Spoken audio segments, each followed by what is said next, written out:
विलयन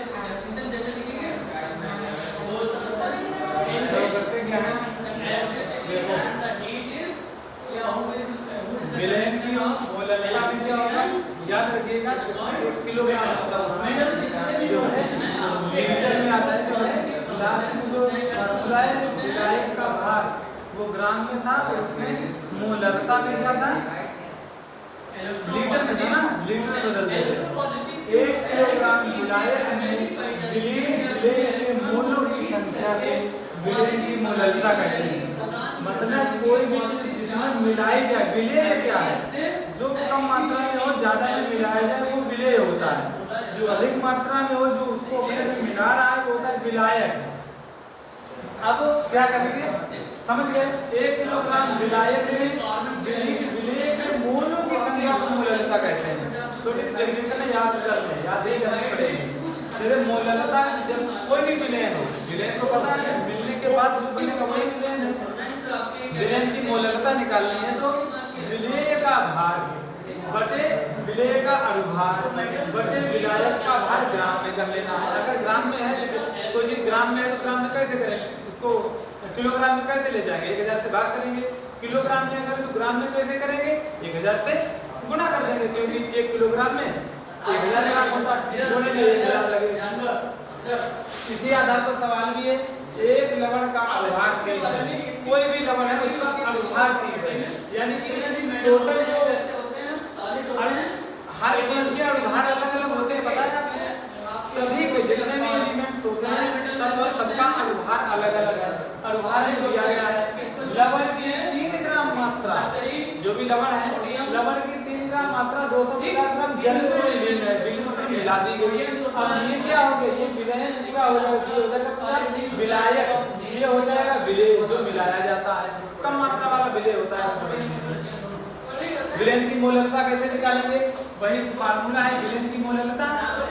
ये विलेय का भार, विलेय का भार कितना है, विलेय का भार ये 3 जो मिलाया जा रहा है वो 3 हो गया बटे उसका अनुभार कितना है 30 है, 30 रख दिया है। उसके बाद ये ग्राम में ही है, करना ही ग्राम बटे में ग्राम है, 250 ग्राम हो 500 जितना भी रख दिया, गुणे में 1000 रख दिया।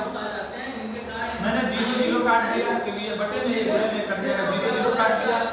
अब 25 कम बचे आया क्या, 3 बटे 30 हुआ गुणे 4, मैंने 3 बटे निकाला 3 ऊपर तो 1 बचा, 1 ये हो गया, 0 बचा 10 गुणे 4।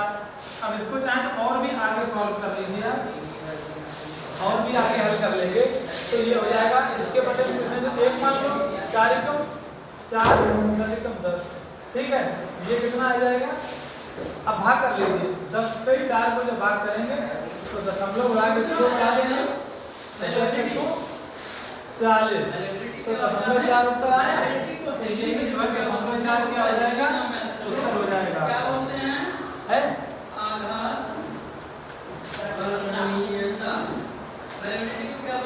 यही है, हाँ यही है। मात्रक वाली मात्रक छूट गया, मोल किसी चीज को मारे और वो बढ़ जाए किलोग्राम, ठीक, किसी चीज को मारे यूनिट मात्रक बहुत जरूरी है, मात्रक जरूर लिखिए और मात्रक तो किसी का पढ़ाया जाएगा सब कहते होते मात्रक का और मात्रक जरूर लिखिए। ये 0.4 मोल प्रति किलोग्राम है। तो समझ गए विलयन की मोलरता क्या होती है, 1 किलोग्राम विलायक में विलीन विलेय के जो मिलाया जा रहा है इसके मोल की जो संख्या होगी उसे बोलेंगे। मिलाया तो चाहे जितने जा रहा हो, चाहे वो 1 किलो हो, 2 किलो हो, 10 किलो हो, उसका कोई मतलब नहीं होता है, ठीक है, समझ गए। और कल था मोलरता, मोलरता में क्या था, मोलरता में विलयन के 1 लीटर में विलेय के मोलों की संख्या विलयन की मोलरता कहलाती है। अब आप ऐसे समझ लीजिए, कोई चीज लिक्विड फॉर्म में हो, लीटर में हो तो मोलरता कहलाती है, किलोग्राम में अगर हो, मिट्टी की बात विलयन हो तो उसमें जो विलयन की मात्रा होगी वो मोलरता कहलाती है। कोई बड़ी चीज नहीं है, भ्रम फैला देगी। मोलकता में क्या होता है, 1 लीटर है वो लीटर में होगा।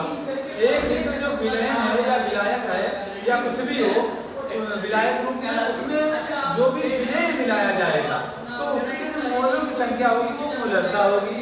लेकिन मोलकता में क्या है, 1 किलोग्राम उसमें जब जो विलेय किया जा रहा मिलाया जा रहा है तो किलोग्राम, अगर वो किलोग्राम में सीधी बात द्रव अवस्था में नहीं होगा, ठोस के रूप में होगा, तो वो किलोग्राम में जब मिलाया जाए ठोस के रूप में हो, ये आपको तरीका याद रखना है।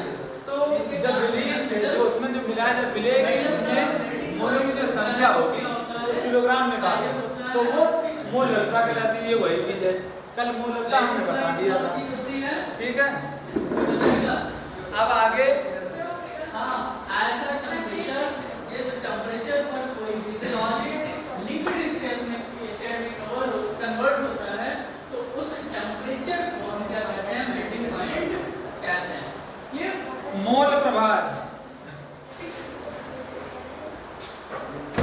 फिर आगे आएंगे मेटल्स की डेंसिटी मोल प्रभार ज्यादा होती है। यही पॉइंट्स लिखने हैं। इरेज करके लिख लिया सब लोगों ने, लगा लिया, समझ में आ गया। मेटल्स में एक स्पेशल क्वालिटी का साउंड भी होता है। अच्छी बात। फिर इनकी आ जाते हैं कौन चीज, मेटल मोल प्रभार। मेटल की फिजिकल प्रॉपर्टी कई तरह हो गई। फिजिकल प्रॉपर्टी क्या होती है, एक बार फिर से रिवाइज कर लेंगे। मॉलिक्यूल होंगे, कैपिटल होंगे, टाइल होंगे, ठीक, सोलरस होंगे, हाँ